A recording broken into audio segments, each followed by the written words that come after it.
Hi friends, welcome to honey Anu kitchen.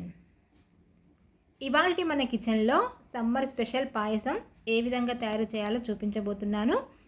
ఇది చాలా బాగుంటుంది. రాగి పిండి సగ్గుబియ్యం కాంబినేషన్లో చేస్తాము కాబట్టి ఈ పాయసం రుచి చాలా బాగుంటుంది. ఇలా చేసి పెట్టారనుకోండి, వేసవి కాలంలో పిల్లలైనా పెద్దలైనా చాలా ఇష్టంగా తాగుతారు. హెల్త్కి కూడా చాలా మంచిది. ఇది ఏ విధంగా తయారు చేయాలన్నది ఈరోజు వీడియోలో చూద్దాం. ముందుగా ఒక కప్పు సగ్గుబియ్యాన్ని తీసుకొని శుభ్రంగా ఒక 2-3 సార్లు కడిగేసుకొని వాటర్ అనేది వంపేసుకొని మరికొన్ని వాటర్ అనేది పోసుకొని ఒక హాఫ్ అన్ అవర్ నానబెట్టేసుకోండి. ఆ లోపు గ్యాస్ పైన ఒక 3 గ్లాసెస్ వాటర్ అనేది పోసుకొని బాగా మరగనివ్వాలి. మరిగిన తర్వాత ఈ నానబెట్టుకున్న సగ్గుబియ్యం అందులో వేసుకొని ఉడకనివ్వాలి.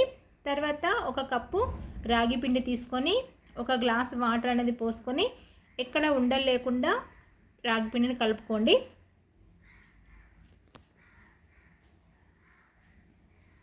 ఇలా రాగి పిండితోటి చేసే ఏ ఐటమ్ అయినా హెల్త్కు చాలా మంచిది.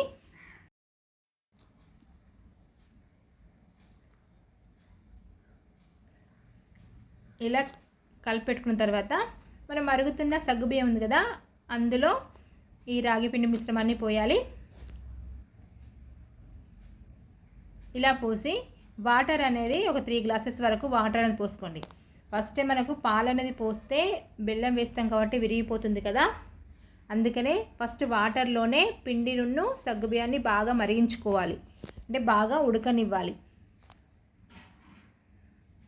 ఇలా బాగా చూడండి, బాగా దగ్గరికి వచ్చి ఉడికిన తర్వాత మనకు ఏ కప్పుతోటి పిండి సగ్గుబియ్యం తీసుకున్నామో అదే కప్పుతోటి 4 కప్స్ వచ్చేసి తురిమిన బెల్లాన్ని తీసుకోవాలి. తీసుకొని లో ఫ్లేమ్లోనే ఒక 5 మినిట్స్ ఉడికించుకోవాలి. ఉడికిన తర్వాత దగ్గరికి వస్తుంది కదా, పిండి అనేది దగ్గరికి వస్తుంది. అలా దగ్గరికి వచ్చిన తర్వాత నెయ్యిలో ఫ్రై చేసుకున్న బాదం కాజు వేసుకొని చిక్కటి పాలు పోసుకోండి. ఇందాక 2 గ్లాసెస్ చిక్కటి పాలు అంటే ఒక హాఫ్ లీటర్ వరకు పాలు అనేది పోసుకోండి. ఫస్ట్ మనం పాలు పోస్తే పాలు విరిగే ఛాన్స్ ఉంటుంది కాబట్టి పూర్తిగా చల్లారిన తర్వాతనే పాలు పోసుకొని కోకోనట్ మనకు పచ్చి కొబ్బరి వేసుకోండి. అది తురిమి వేసుకున్నా చేసిన ముక్కలుగా వేసుకున్నా పర్లేదు.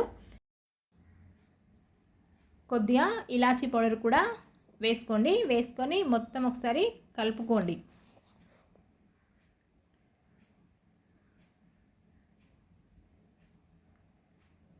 ఇలా కలిపిన తర్వాత దింపేసుకొని చల్లారిన తర్వాత వేరొక బౌల్లోకి సర్వ్ చేసుకోండి. అంతే, కమ్మగా నోరూరించే రాగిపిండి సగ్గుబియ్యం పాయసం రెడీ అయింది కదా.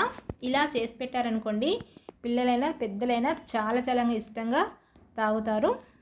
ఈ వీడియో మీకు నచ్చినట్లయితే లైక్ చేయండి, షేర్ చేయండి. మరిన్ని మంచి రెసిపీస్ కోసం మా ఛానల్ని సబ్స్క్రైబ్ చేసుకోండి. Thank you for watching.